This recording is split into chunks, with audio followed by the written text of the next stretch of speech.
So I went out and bought this, the Spider-Man 5 film collection.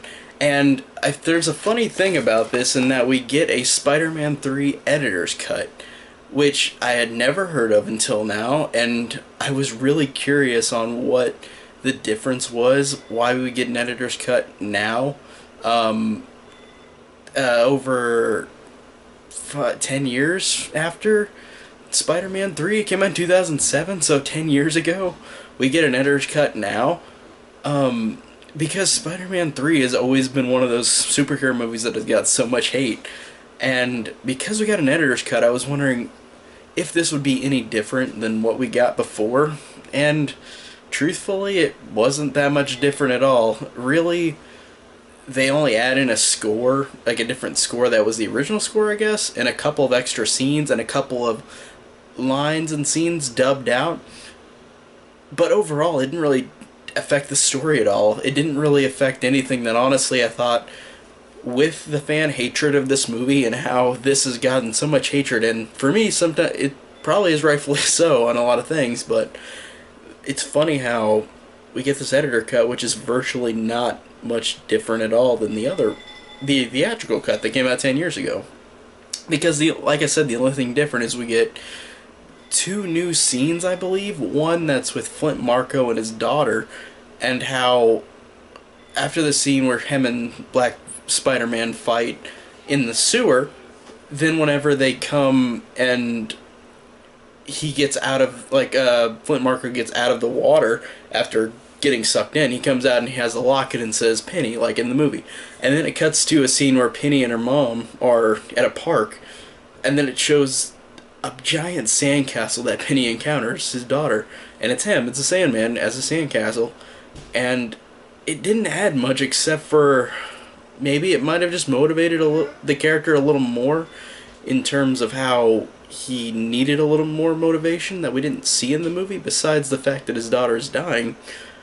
But I thought that it was a cool little scene, but what did it add to it, really? And then we get another little scene that is added, which honestly I didn't like, and I thought that the first scene was fine with the Sandman sandcastle, but with the scene with Harry and Peter, whenever they have the fight in the theatrical cut, whenever Peter goes to Harry's mansion and they have the fight before the third act, they add this scene that was apparently cut where Harry sees Peter, and then they start making quips at each other, even though they hated each other already, because of Harry setting it up to make Mary Jane hate Peter and then breaking up.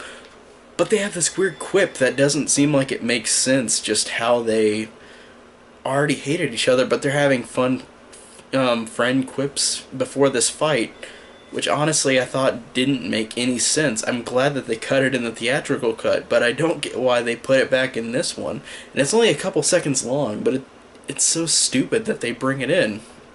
But really, those are the only two things that they added in terms of scenes. And they have a score that, honestly, I thought the original score's fine. Like, the score wasn't too bad before, but the score in the editor's cut is actually pretty good. Like, sometimes it actually sounds more epic and more demanding, but it didn't really add much either. And then you get a couple little extra things that I noticed too, where with Harry talking to his ghost Norman, and in the theatrical cut he says, first thing we had to do is take his heart, or whatever he says in the theatrical cut. But in this, it gets cut out.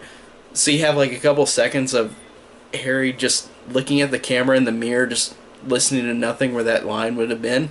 And I thought that it was kind of strange. But it kind of worked, actually, because that line, "will take his heart," actually was pretty cheesy and really dumb.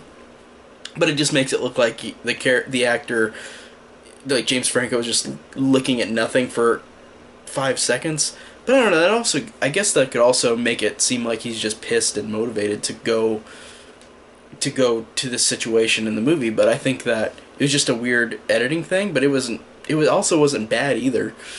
But then we also get one scene taken away, and I don't get why. It's when we see Aunt May again go to Peter's apartment, because she was barely in the movie already in the theatrical cut, but then we get her taken away in the end before. It's after the scene where he says that Spider-Man killed Flint Marko. It's the one where he goes to his apartment and she talks to him, and that scene probably was pointless in the theatrical cut, but it makes it seem like Aunt May is really less of a reason to be in this movie as well when they do it there. So I thought that was strange too. But overall, those are the only differences I could find. The score, a couple of scenes were added, a couple of scenes were taken out, and a couple of lines were taken out. But you didn't take out freaking some cheesy lines that Topher Grace said, because Topher Grace is one of the biggest reasons why people hate this movie and have hated it for 10 years.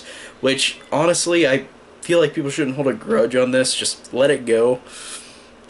But I thought for my personal opinion, and a lot of other people's opinions probably too, is that there were a lot of lines in the theatrical cut you could have cut out that were really stupid, like where they're up in the web at the end in the battle, and him as Venom gets Mary Jane, and then he says, "My spider sense is tingling, if you know what I'm talking about," and like he does the air quotes, and like he does a dumb, cheesy, like, look into the camera, and I thought that should have been edited out if we really wanted it to make it seem less stupid. But that's one of those lines I hated in the theatrical cut.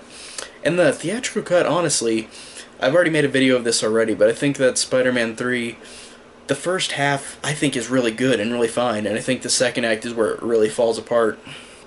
But there are still good things sprinkled through it, but there are a lot of things bad sprinkled through it, like with Topher Grace. Like, there's a lot of horrible lines they give him, and I feel bad for him, because I feel bad for him being ridiculed, well, ridiculed, because it's people online bitching about it probably. It's not anybody who would go up to him all the time and say you're horrible because you were this character in this movie and he didn't fit. But I feel like I just felt bad for him in the situation that he was given. Much like how Sony did that to all the other ones, all the other Spider-Man films.